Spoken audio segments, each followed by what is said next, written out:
Selamat malam, Mem. Pada kesempatan kali ini, kami akan menjelaskan materi badan Golgi dan lisosom. Selamat menyaksikan. Yang pertama, kami akan menjelaskan mengenai badan Golgi. Di sini kami akan menjelaskan tentang fungsi, struktur, letak, karakter, dan gambar badan Golgi. Fungsi badan Golgi: 1. Berperan dalam sekresi atau membentuk vesikula yang berisi enzim untuk melakukan sekresi. Sekresi adalah proses pengeluaran zat-zat sisa dari dalam tubuh. Yang kedua, membuat makromolekul seperti polisakarida dan asam hyaluronat atau zat-zat lengket yang ada pada sel-sel hewan.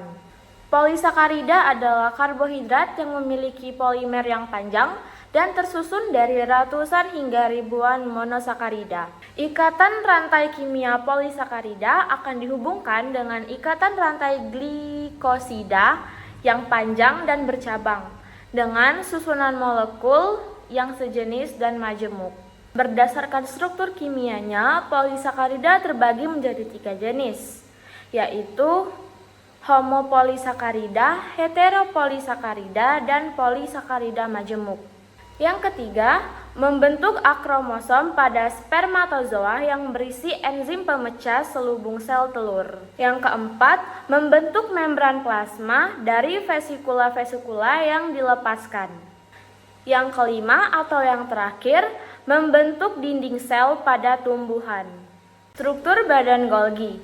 Struktur badan Golgi berupa berkas kantong dengan bentuk seperti cakram yang bercabang dan di ujungnya terdapat serangkaian pembuluh kecil.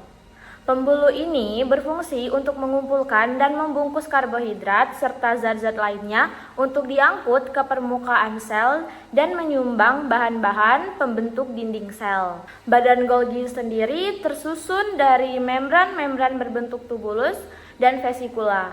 Dari tubulus tersebut akhirnya dilepaskan kantung-kantung kecil yang berisi enzim pembentukan dinding sel.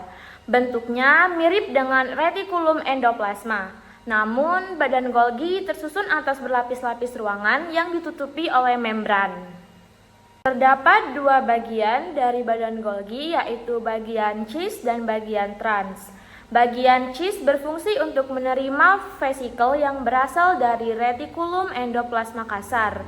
Vesikel ini kemudian diproses sedemikian rupa dan bergerak dari bagian cis menuju ke bagian trans. Bagian trans sendiri merupakan tempat di mana ruangan tadi akan memecahkan dirinya dan membentuk vesikel dan siap disalurkan ke bagian sel atau keluar sel. Letak badan Golgi. Badan Golgi organel terletak di dalam sitoplasma sel eukariotik, terutama terlibat dalam pemrosesan dan penyimpanan protein, serta dalam penyortiran protein yang akan diangkut keluar dari sel atau diintegrasikan ke dalam membran sel. Badan Golgi terdiri dari sekelompok kantong yang disebut vesi, yang berfungsi sebagai tempat penyimpanan dan pengiriman protein. Karakter badan Golgi.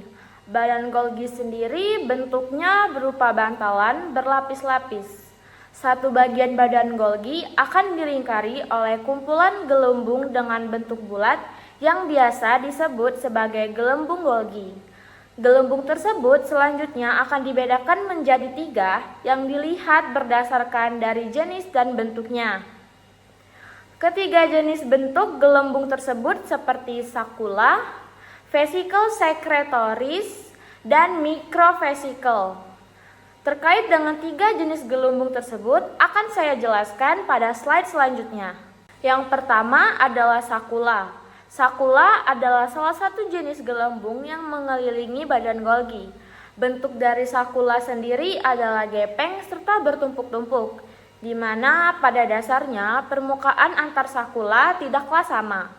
Hal ini dikarenakan karena ada sakula yang berbentuk cekung dan ada juga sakula yang berbentuk cembung. Lalu yang kedua adalah vesikel sekretori. Vesikel sekretori adalah kumpulan gelembung yang bisa menjadi bagian dari sekula. Akan tetapi, letak dari vesikel sekretori ini berbeda di bagian paling tepi.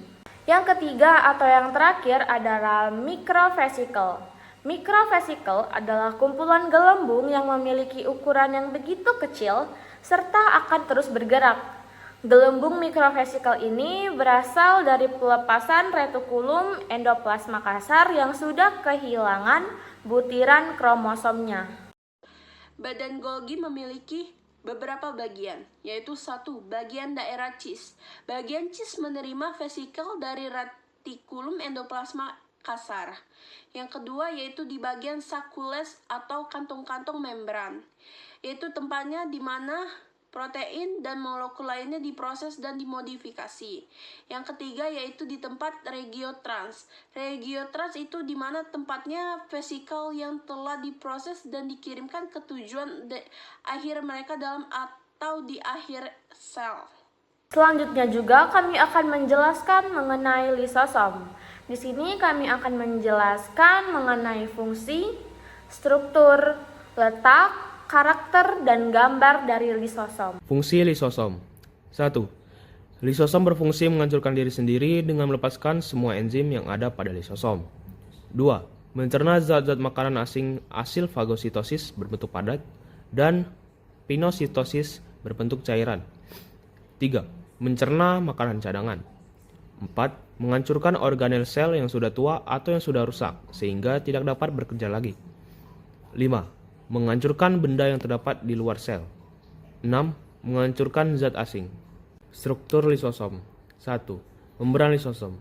Lisosom memiliki membran ganda yang menutupi organel ini. Membran ini penting untuk memisahkan enzim lisosom dan zat-zat yang dipecahkannya dari sitosol. 2. Enzim hidrolitik. Lisosom mengandung berbagai jenis enzim hidrolitik seperti lipase, protease, dan nuklease. Enzim-enzim ini bertanggung jawab untuk mengurai atau menghidrolisis molekul-molekul besar menjadi molekul-molekul yang lebih kecil yang dapat digunakan oleh sel kembali. 3. Situs pencernaan. Di dalam lisosom, enzim hidrolitik berada dalam lingkungan asam yang optimal untuk aktivitas mereka. Lingkungan asam ini dijaga oleh pompa proton di membran lisosom. 4. Daur ulang bahan. Lisosom berperan penting dalam proses daur ulang bahan dalam sel, termasuk daur ulang protein, membran sel, dan organel yang sudah tua atau yang sudah rusak. Proses ini membantu mempertahankan keseimbangan bahan dalam sel. 5. Fusi dengan vesika. Lisosom dapat melakukan fusi dengan vesika lain, seperti endosom yang mengandung materi dari luar sel yang akan dipecah dan dicerna. Letak lisosom. Lisosom adalah organel sel yang terdapat dalam sitoplasma sel. Mereka tersebar di seluruh bagian sel kecuali dalam inti sel.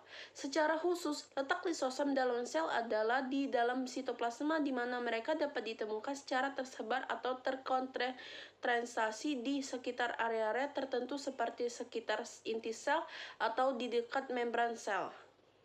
Lisosom tidak hanya terdapat dalam sel manusia, tetapi juga dalam berbagai jenis eukariotik lainnya termasuk hewan, tumbuhan, dan fungi. Persebaran lisosom dalam sel memungkinkannya untuk menjalankan fungsi pentingnya dalam penghancuran dan daur ulang bahan-bahan seluler yang dibutuhkan untuk metabolisme dan pemeliharaan sel. Lisosom. Karakter lisosom berasal dari hewan. Lisosom terdapat dalam sel tetapi hanya pada sel hewan. Mereka berbentuk bulat dan berasal dari aparatus Golgi. Mereka bersifat polimorfik, artinya mereka tidak memiliki ukuran tertentu, bahkan mereka dapat memiliki konten yang berbeda. Ada lebih dari satu lisosom per sel, tidak hanya memungkinkan hanya ada satu lisosom, harus ada beberapa. Karakteristik lisosom yang kedua, mereka dibatasi dari luar oleh membran sederhana, yaitu membran tersebut tidak dapat ditembus oleh zat luar. Mereka membutuhkan protein perantara, yaitu mereka diintegrasikan ke dalam membran dan menggunakannya untuk berkomunikasi dengan dunia luar. Mereka mengandung sejumlah enzim yang besar. Matriksnya internal memiliki pH yang sangat asam, yaitu 5. Ini dimaksudkan agar enzim yang dikandungkan dapat berfungsi. Mereka memiliki hemimembran, bagian dalam yang sangat terglikokasi. Ini berfungsi untuk melindungi mereka dari pH-pH yang sangat asam, yang berarti bahwa protein mereka mengikat oligosodirikas. memiliki beberapa bagiannya, yaitu 1 nukleus, 2 inti sel, 3 ribosom, 4 vesikel, 5 retikulum endoplasma kasar, 6 badan Golgi, dan terakhir yaitu retikulum endoplasma